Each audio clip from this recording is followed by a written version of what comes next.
Hello বন্ধুরা, আমি পূজা। আশা করি আপনারা সবাই খুব ভালো আছেন। আজকের আমার দুপুরের মেনুতে রইল পটল দিয়ে ছানা দিয়ে সবজি।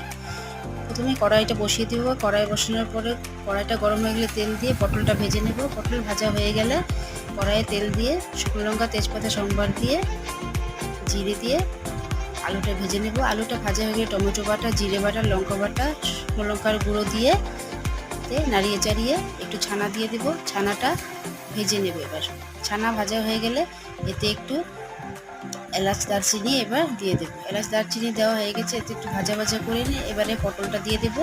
পটল দিয়ে একটু ভাজা ভাজা করে সবজিটাতে একটু ভাজা ভাজা করে নিলে পটলটাতে ফ্লেভার চলে আসবে। এবার একটু জল দিয়ে দেবো। জল দিয়ে নাড়িয়ে চাড়িয়ে স্লো স্টিমে রেখে দেবো। এতে একটু ঝোলটা শুকিয়ে আসবে।